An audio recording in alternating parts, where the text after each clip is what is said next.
Greetings, Earthlings. I'm Kathy Beal of EmpowermentUnlimited.net, welcoming you to Celestial Compass. We're broadcasting at the very beginning of the month of August, and I want to update the forecast for the month.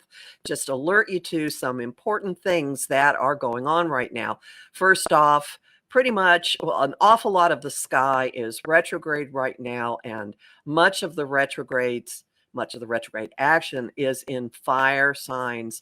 And I'd like to just alert you to paying attention to your energy, monitoring it, noticing when something's triggering you, and looking at it in terms of, what maybe can I put in a different way of being.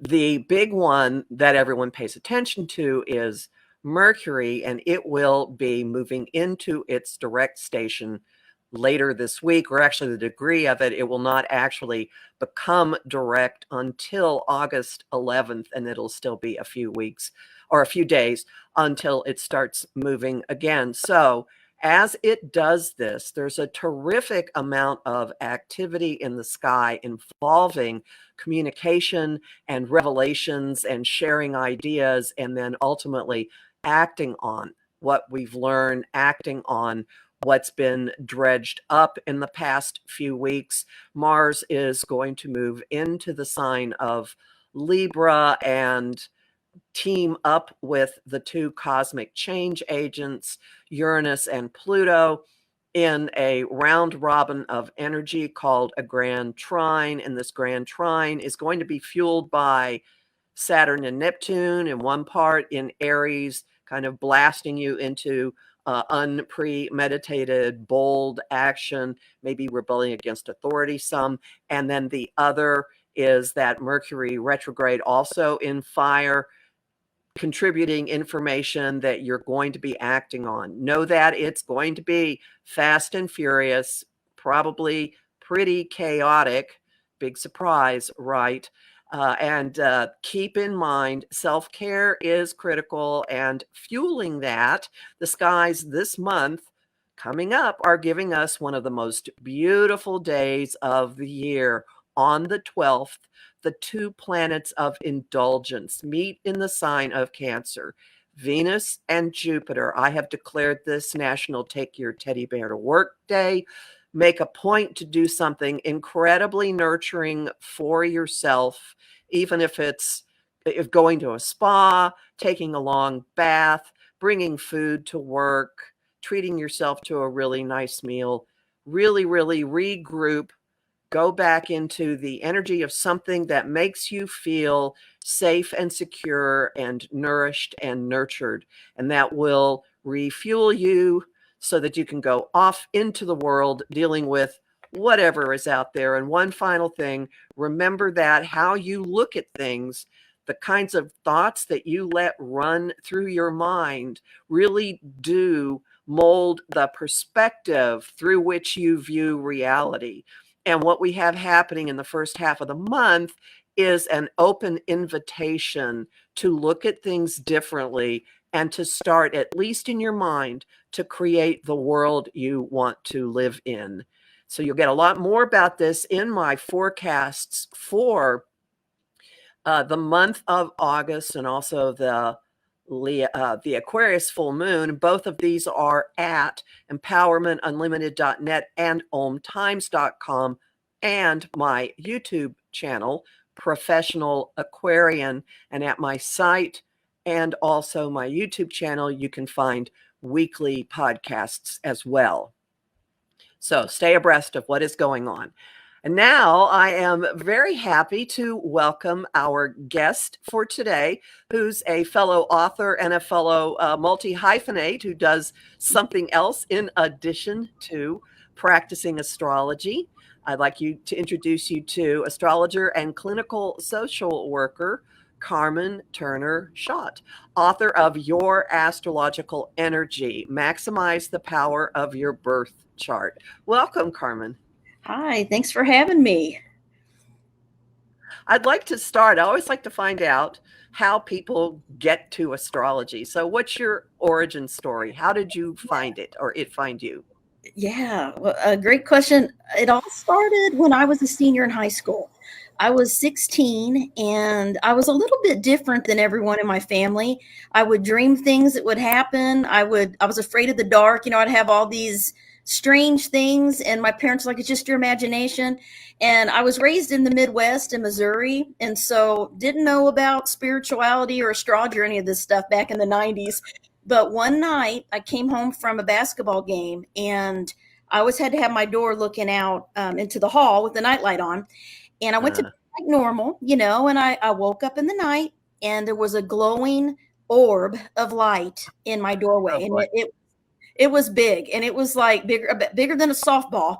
And Uh-huh. I tried to yell for my mother because, it was the unknown. And at the time I was terrified and I had no voice and I was frozen. So I couldn't move. I had no voice. All I had control of was my mind. And I Mm, kept thinking, please don't have this come in my room over and over again. Like you said, the power of the mind. And it did not. It just stayed in the door sill, and then it'd go down the hall and come right back in my door sill, and it went across the bathroom and it floated there for hours. I laid there watching this thing and it was beautiful. I mean, it was yellow, white, gold, it looked fluorescent like watery substance. And I didn't know what it was. And I still kind of have ideas, but I still absolutely don't know.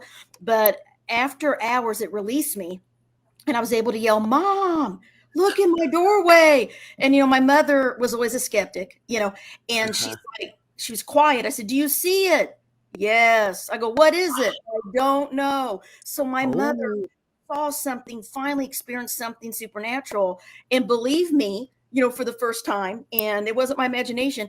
But then she started trying to rationalize it. She's like, oh yeah. "Well, maybe someone's shining a flashlight in." I'm like, Mom, it has form. It's like moving up and down the hall. She said, maybe it's a lightning bug. Like, it's huge. So Oh God. she's like, just go back to sleep. And I'm like, what the heck? And my dad and brother were on a fishing trip, so it was just me and her. I laid there till I passed out because I was afraid. And I woke up the next day and my mother was in the kitchen. She said, that was not a lightning bug. I don't know what that was.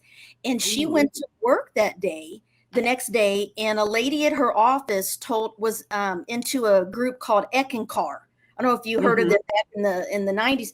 And my mom didn't know what it was. And the lady was a believer in all these spiritual things, angels. And she gave me a little book to read, and it was about angels and spirit guides. And I started getting obsessed.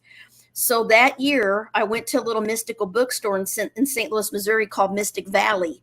And I got a little book on astrology. It just drew me. It said Virgo. And I knew, oh, I'm a Virgo. And I didn't know what that Mhm. meant. So I read it and I was obsessed. I'm like, this is me. And then I learned how to do charts by hand and started just self teaching myself. I think one Uh-huh. of the other first books I got was Astrology Cosmic Science by Isabel Hickey.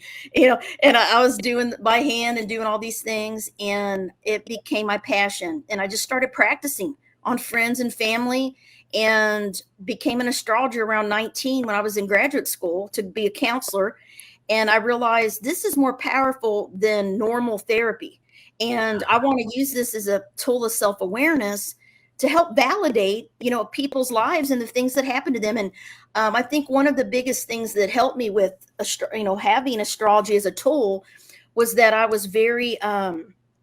felt very alone and very different than everyone in my life because I would have these weird spiritual experiences. And then when I realized I had planets in the 12th house and 8th house, it all made Uh-huh. sense. And so that became my passion, those two houses. And I've spent my whole life researching really the 12th and 8th houses and writing books about both of those as well. So I love to talk about that. I have research in that on certain placements in those houses and how a lot of people share similar spiritual experiences. It's spiritual gifts is what I call them. It's so funny that therapists are often told, and psychiatrists particularly, Yeah. that they spend their lives working out their own issues. And so, how fascinating that an astrologer would be drawn to her own understanding herself. I think a lot of us do that, even Yeah. though we practice it, you get a new book and you immediately flip to your own placements. Like, what does it say about me? Yeah, It's just absolutely. human nature. Now, Yes. so you were already doing this while you were studying clinical social work. How Yes. did you start weaving the Yeah. two modalities into each Yeah. other. Well, I really, really got into Carl Jung's work, on the archetypes and dreams and all that. And it just was natural to me. It just was very psychological to me, when I would explain the key energies, the key traits. And that's really what I learned through these years of being an astrologer, is that it's energy. I would walk into the room and I would feel someone's, fire, air, earth, or water. I would know their rising sign, or I would like, are you a Leo? Yes. I started, really doing experiments with my senses, I guess you could say, and Mm-hmm. seeing that, okay, how do I know this? Because it's energy, and it's so accurate. And people tell me I can guess people's signs, like it's freaky. And I'm like, no, you have an ability. You're Mm-hmm. sensing energy. You're an empath.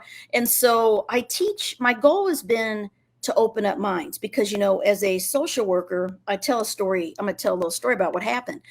When Sure. I was working with children, I used to work with runaway teens and children in adoption preservation when I was a civilian social worker, before I got into working with trauma survivors, which I've done for the past 25 years.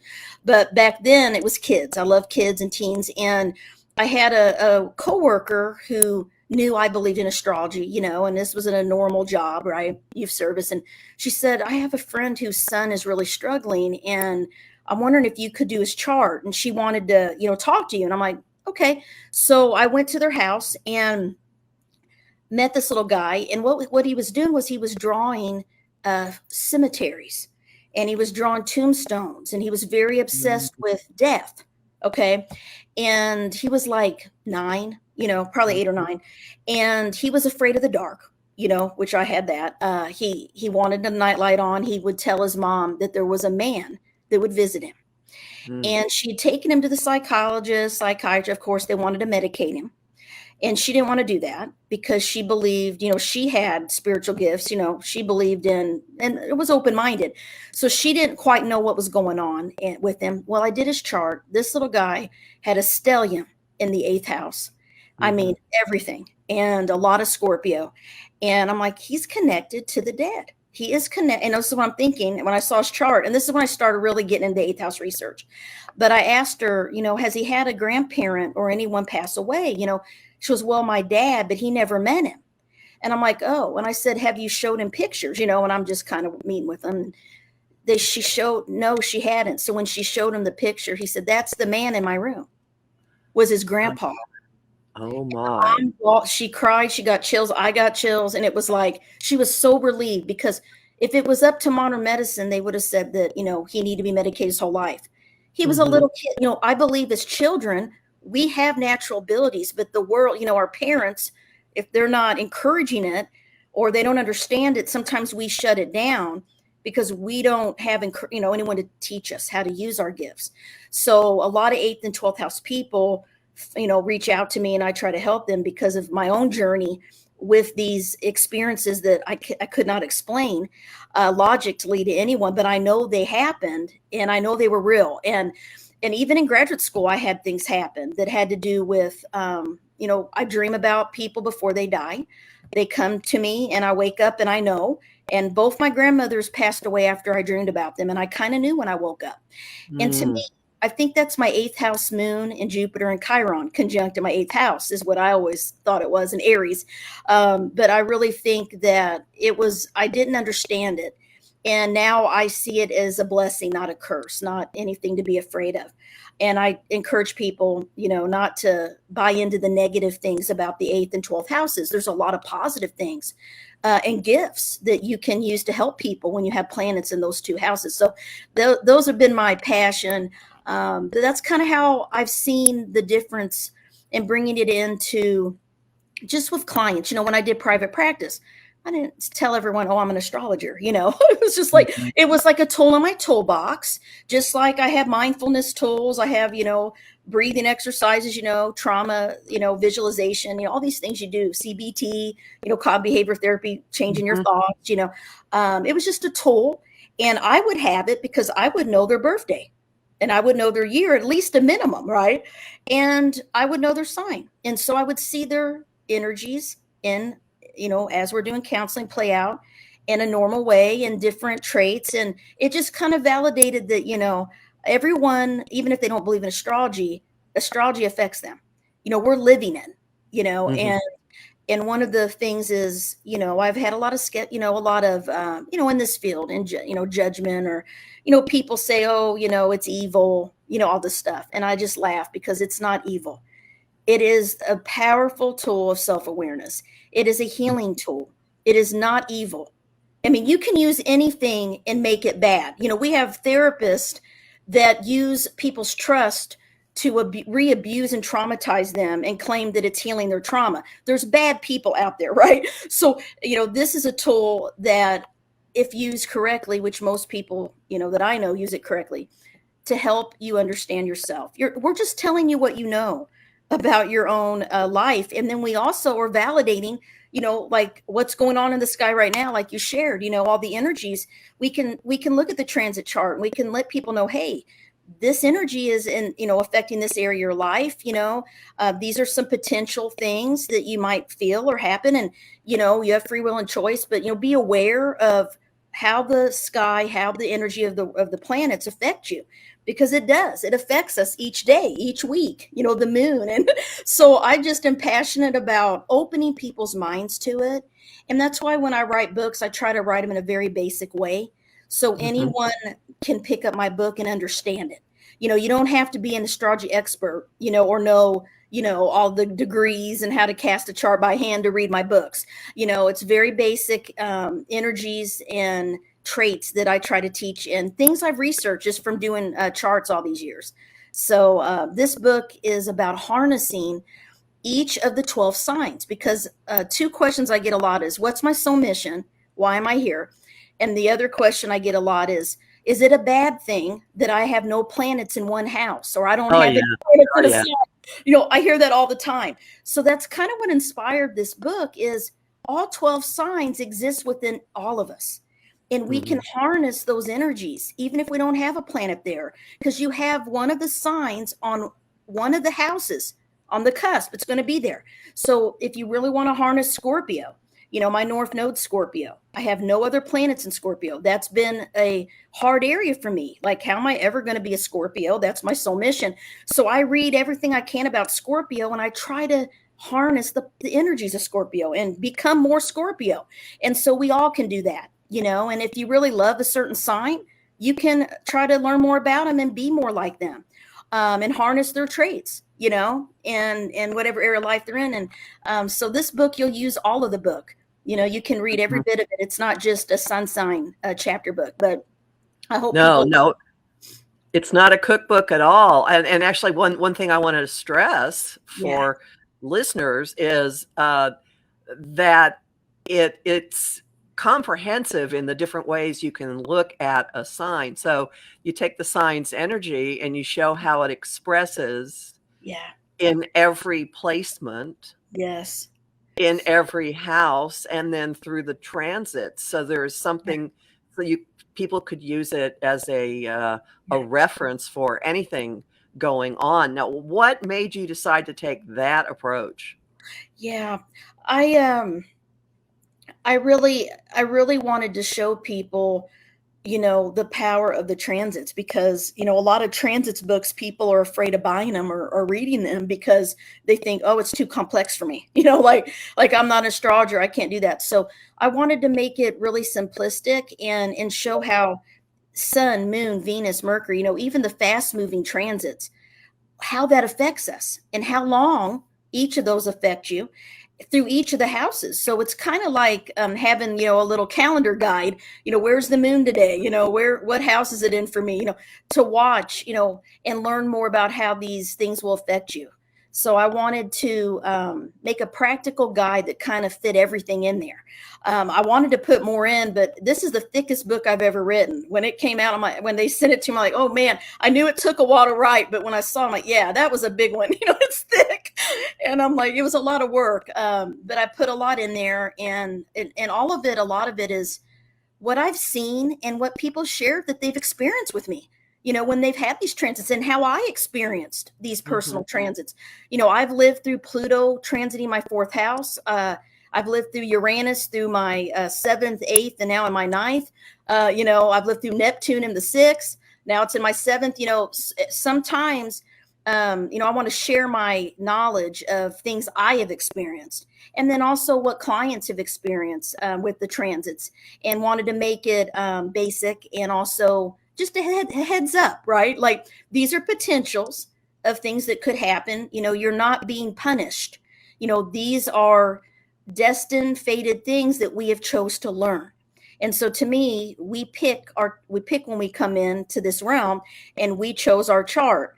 People always ask me, well, what about, C-section babies and all this stuff? Is that a bad thing? I'm like, if they're a C-section baby, they chose to be a C-section baby. Like my daughter was a month early, and it was an emergency C-section. She was supposed to be a Libra, and she's a Virgo. She ended up being the end of August, like me, the day before my birthday, actually. And almost, it was almost on my birthday, but it was an hour, missed it by an hour. But she always draws Libras, which her and I just realized this. She's 20. She's like, Mom, everyone I like, everyone I'm attracted to, all my friends are Libra, but they drive me nuts. That's what she said to me. And I'm like, well, you were supposed to be a Libra. And she's like, what? I said, yeah, you're a whole month early. I said, so you're just drawing Libras because, you changed your mind. That's what I said to her. But you see this play out, and I do love, it helps me understand other people. And that's what helped me as a counselor, as a social worker, and as a supervisor. at work, with family, with my friends. Especially, it's like, instead of feeling like a victim, or feeling like people hurt you all the time, and when you understand their energy, you won't take it personal. Aries is Aries, Leo is Leo. When you start knowing them, then I would help them, say, hey, we need to put you out in front of everybody. You need to be the one to speak, because I would tap into people's strengths that I would see in their chart, even if they didn't see it. And I'm like, you like to be up there talking, and they would laugh. I had a coworker that was a Leo, and he could sell anything to anyone.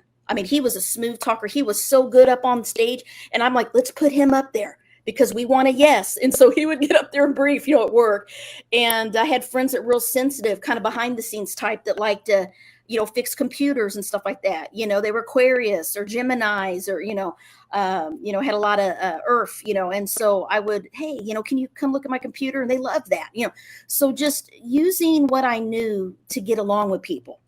And it really helped me, because in my life, I would say, people in my career of 25 years, I worked with sexual assault survivors, but I worked for the military, and I worked with commanders, officer. I worked for the Air Force, and I had to learn how to get along and handle many different types of personalities, bureaucracy, politics, and everyone would always ask me, hey, can you deal with this? Because they knew that I could deal with hard situations, because even people that everyone was afraid of, I would connect with them. And then and I'm like, I'd be real nice, and people would always ask me, because I'm like, okay, I'd feel them out. I'm like, okay, what's their sign? Do you know their birthday? I'd always ask right around. And that's what I would do. And people would tease me, and they'd say, Carmen, is it a full moon? Is Mercury retrograde, at work? And I would like, yeah. And they're like, I knew it. And I would teach people these basic things. And then to plant seeds, to open up their minds. That astrology is not evil. Astrology is a powerful tool of self-awareness. And it still shocks me. I've got hate mail. Through my, as an astrologer through the years, I've got nasty grams, emails that I'm going to hell because I do astrology and all this. No. And it now I get angry about it. I'm like, how dare you? But in the old days, I used to get my feelings hurt, or I'd be like, oh, maybe I shouldn't do astrology. You get in your head, and it's like, I was talking to a professional astrologer, Steve Judd, Steve, the UK astrologer.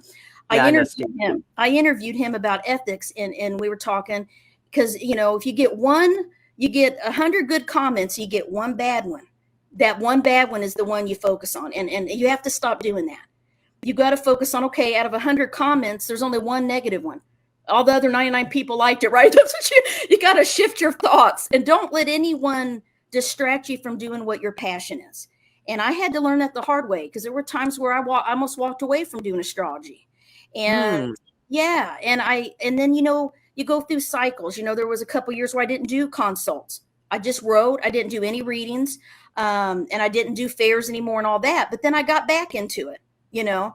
And I see somebody wrote, yeah, I'm a Mars in Gemini, ninth house. I see somebody asked, do I have Gemini? Yes, I can talk, and I'm a Virgo. So, Well, we're going to take a break, and you paused. We're going to take our break right here, and we'll be back. Everybody hang tight. We've got more to discuss. Welcome back to Celestial Compass. We're talking today to Carmen Turner Schoot, author of Your Astrological Energy.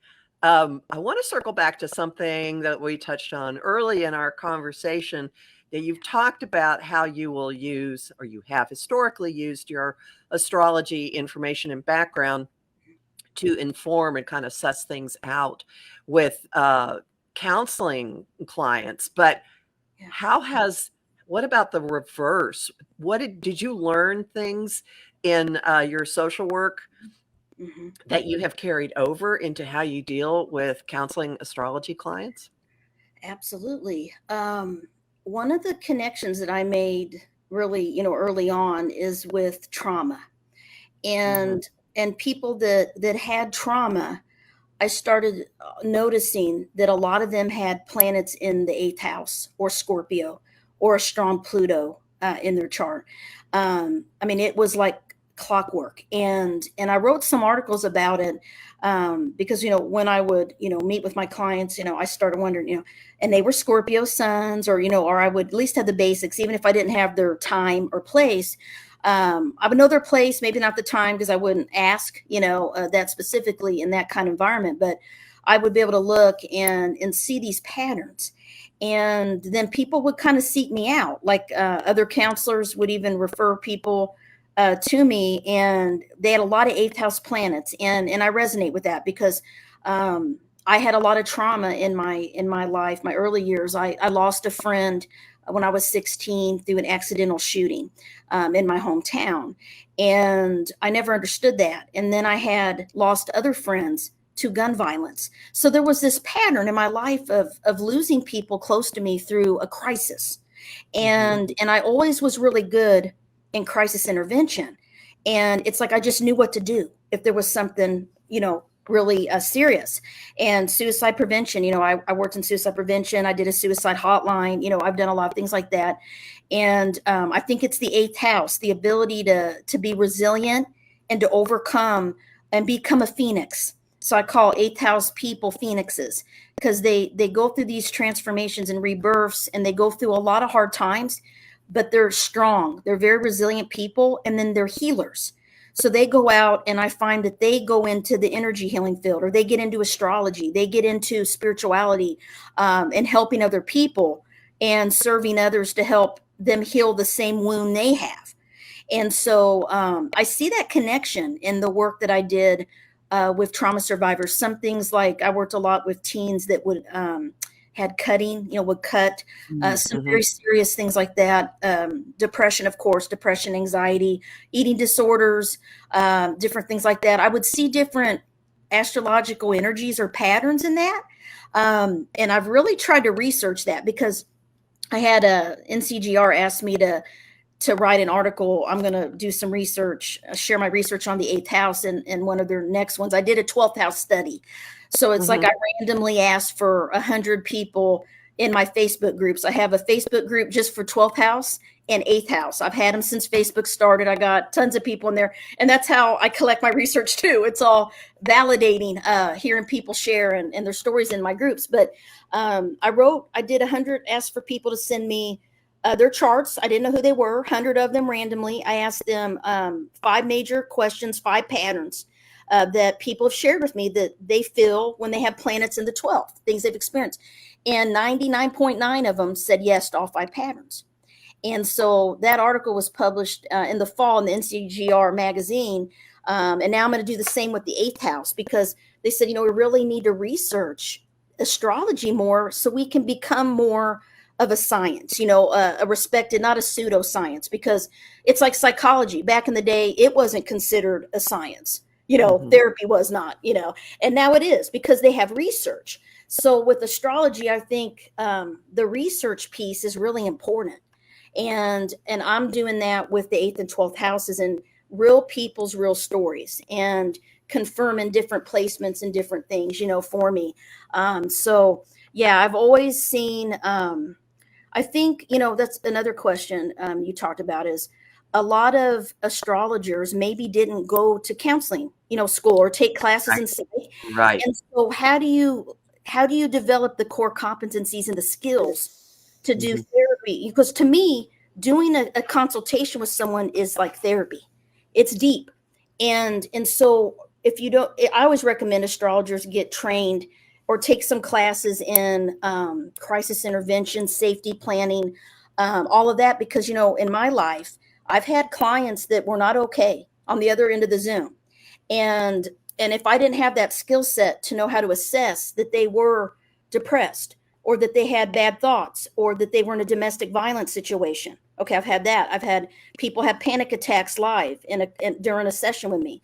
I knew what to do, and I think it's good to have a lot of skills if you're dealing with very serious things when you're doing astrology charts, because people have triggers and people's traumas can be triggered when they're talking about their problems, right? And so I think basic counseling 101, Kepler College of Astrology offers a certificate of counseling astrology program, and I'm kind of helping them develop some ethics courses in there and stuff like that. But I recommend take as many classes as you can and learn all the tips and things you can put in your toolbox, as an astrological counselor, because, it's different because we don't have a license like in astrology. You can get certified as an astrologer, but in social work we have a clinical license that we have to renew. We have to take all this education to renew it. We have ethical codes and standards, and so I think astrology is kind of moving in that direction where there's ethic codes for the organizations like OPA and NCGR and stuff. But I think research is the key to really show that astrology is a real tool, and it is not just a sun sign pop astrology stuff on TikTok or whatever. It's deep and it is healing, and it is a tool that I think should be used to help others, and I think it really can. And I think a lot of people are getting interested in it now more than ever, whether it's Pluto and Aquarius, whatever people think. But I think it is going to become more and more popular as a tool, because people want answers. Mhm. Like I remember when I did a chart for someone in grad school, they had been struggling with the relationship with their father for many, many years. They wouldn't even speak to their father. And when I did their chart, they had the sun in the 12th house.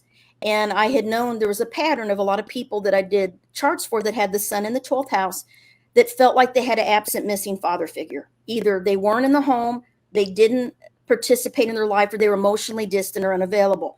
They felt that way towards about the father, even if maybe the father did try, right? Maybe there was a father in the home, but whatever it was, their perception was that they Mhm. lacked a parent.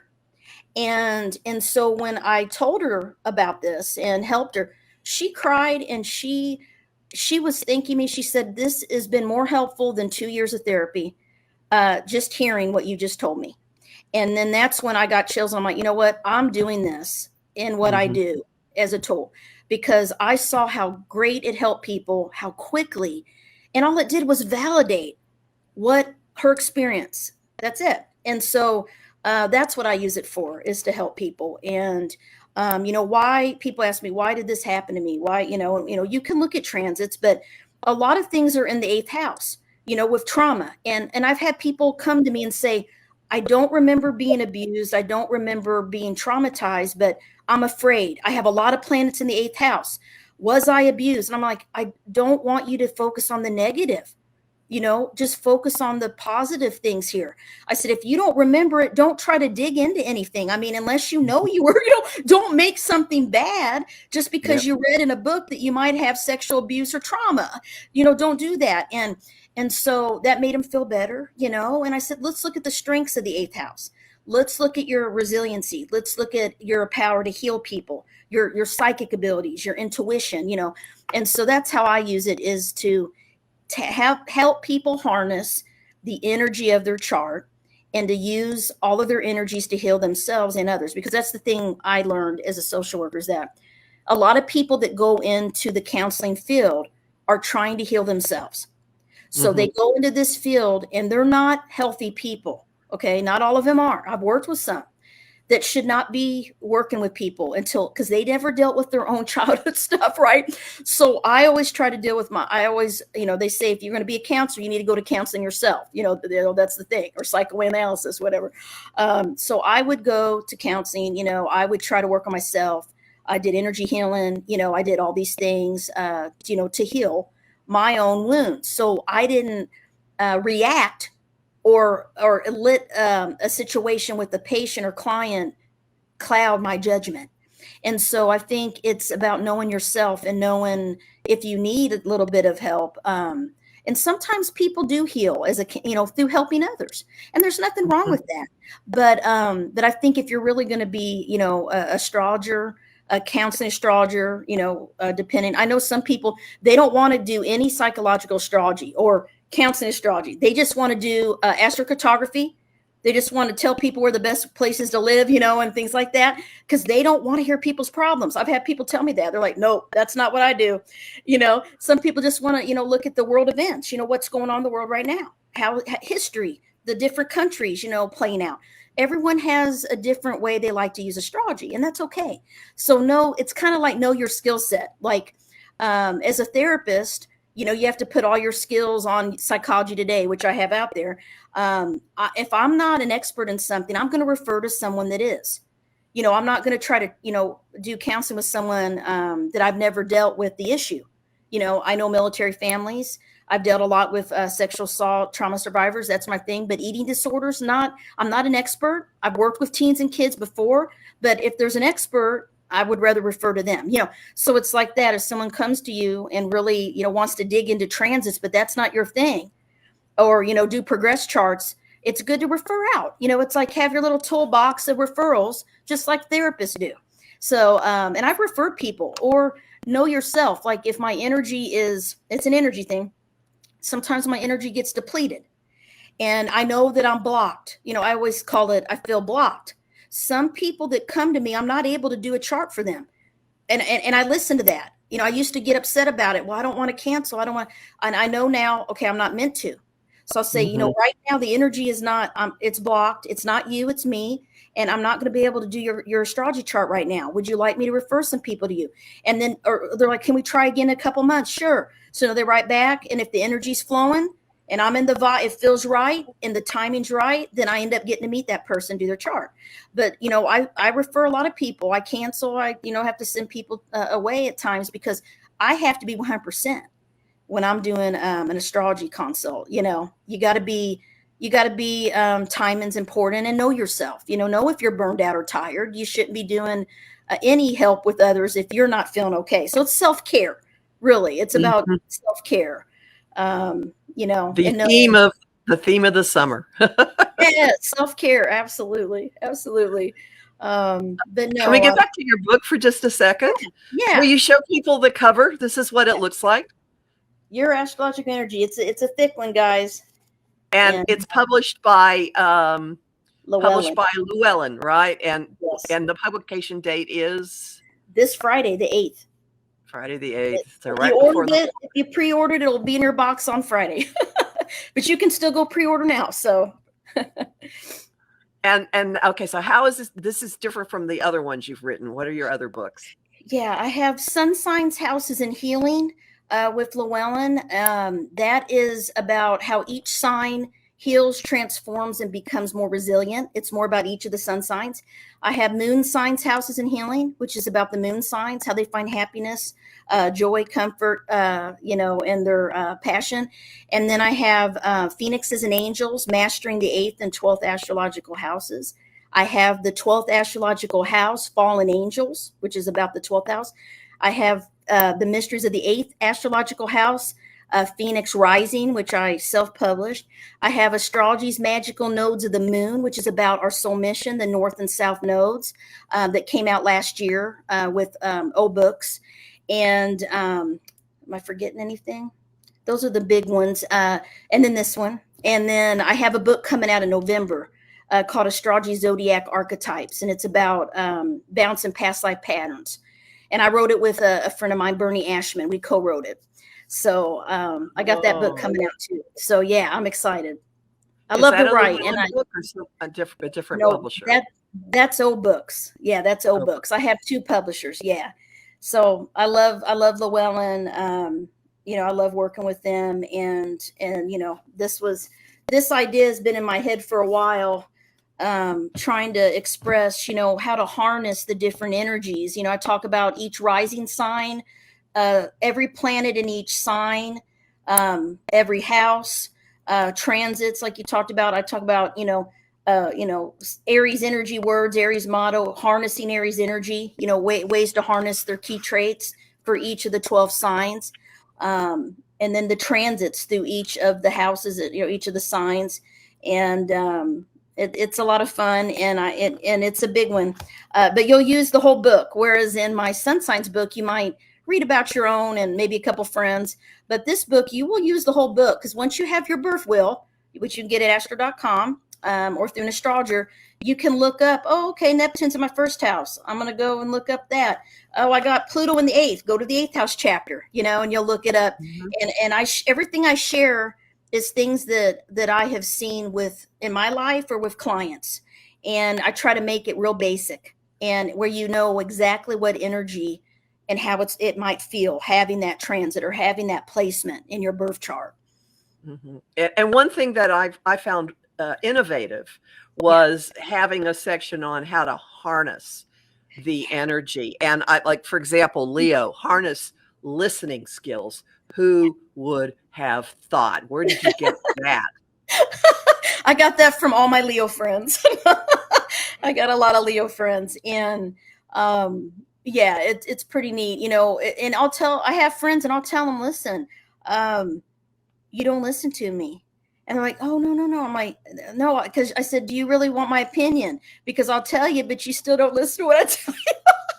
And, but, every sign has that, and I met a Gemini once. This was so funny. They walked out, they're like, listen, I'm a Gemini. And they said, don't tell me any of your secrets, because I will share it. And I'm not doing it because I'm being mean. I just can't keep my mouth shut. And I love to communicate and network with people. I'm like, okay. They're like, if you don't want anyone to know, don't tell me. I had a Gemini tell me that once. And I laughed. I'm like, I understand. At least you know yourself, right? I mean, yeah, it's like, it's hard to keep a secret, is what she told me. And I said, well, that is great that you know that about yourself, and you're telling me up front, don't tell me anything you don't want anyone else to know, right?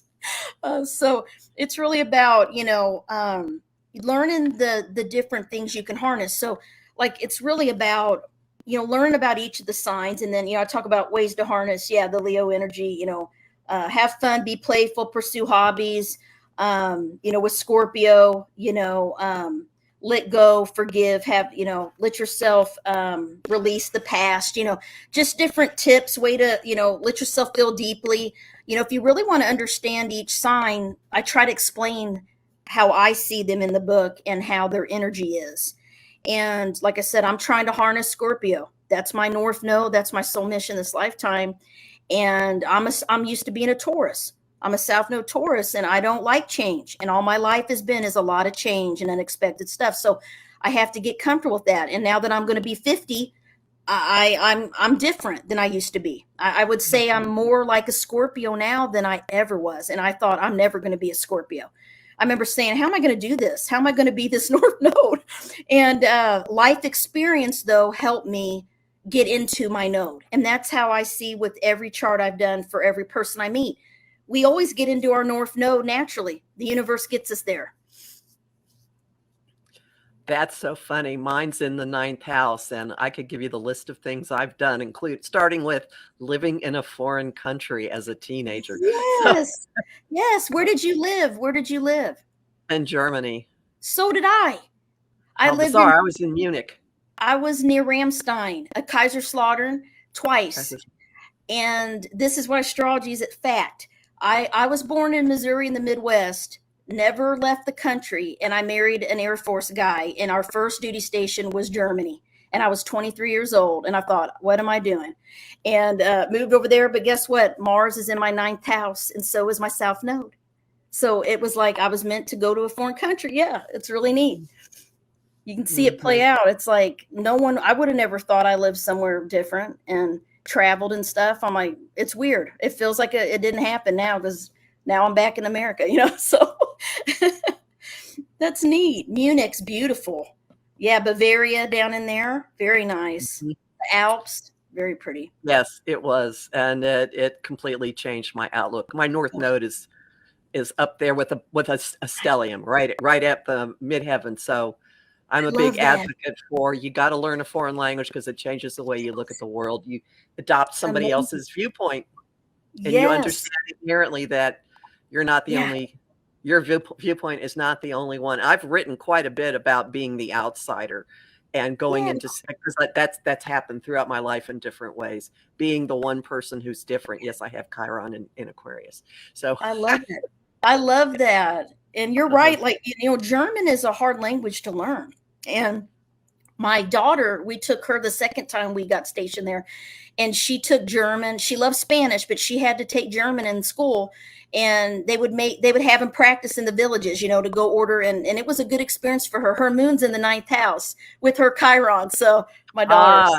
Okay. Yeah. No, I got thrown into a Yeah. German school with a German last name. It was sink or swim. So Wow. No, that would be hard. I knew some other kids that their parents had them in German school because they wanted them to learn another language because they thought it was be a good experience for them. But it had to be hard. I can't imagine. someday I'll write about it. I've got You diaries. Yeah. I had a diary with a cover, Atlantis on $5 a day. That was my first one. I finished that very quickly. Anyway, so getting back to you and your work, actually, one other question I had was one of the harnessing powers that made me go, this is interesting. For Taurus, harness peace. Where did you get that?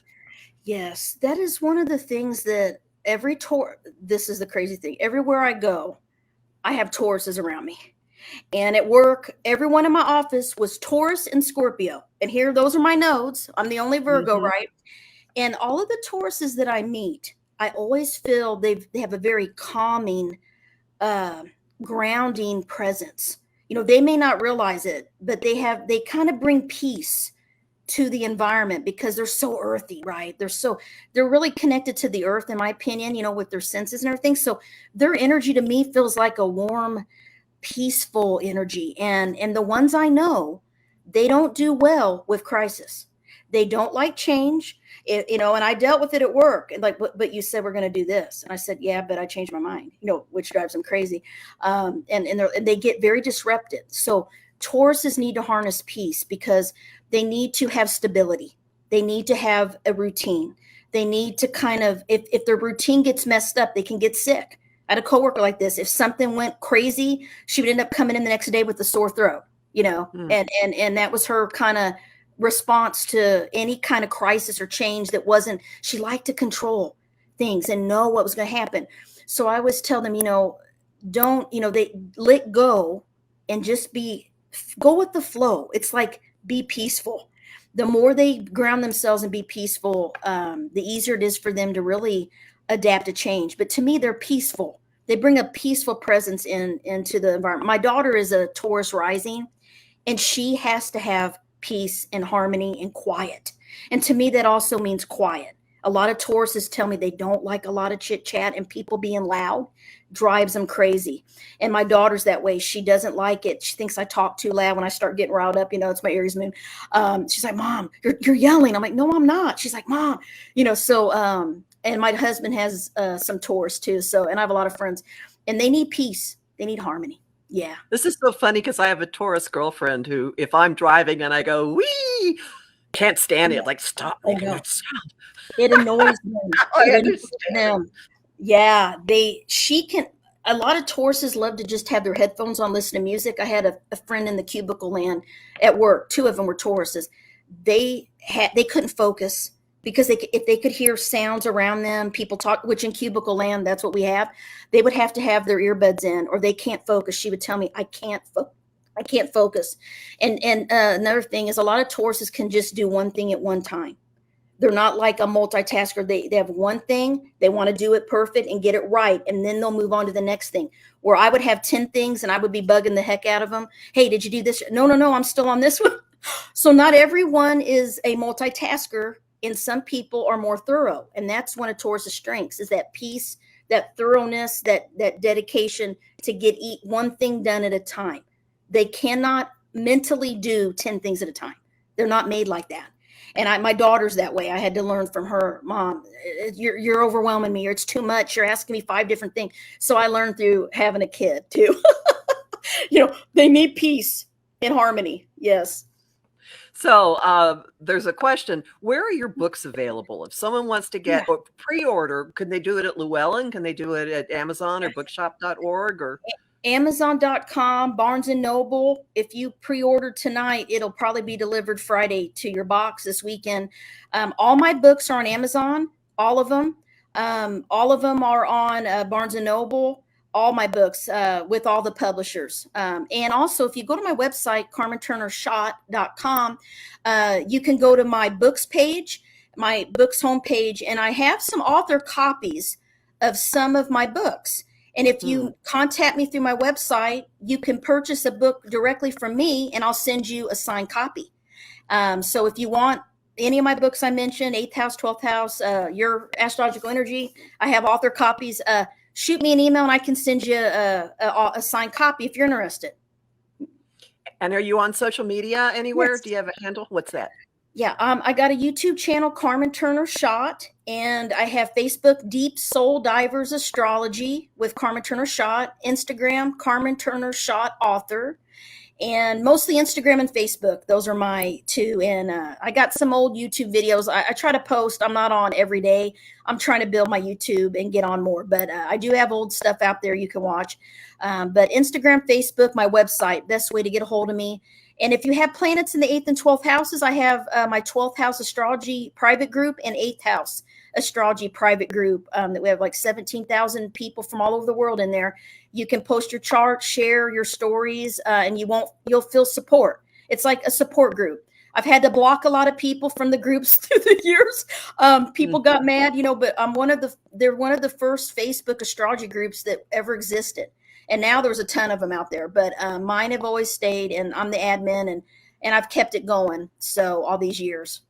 Very 8th house. That's Deep Soul Diving. Yeah, Deep Soul Divers, 8th house, and the 12th astrological house.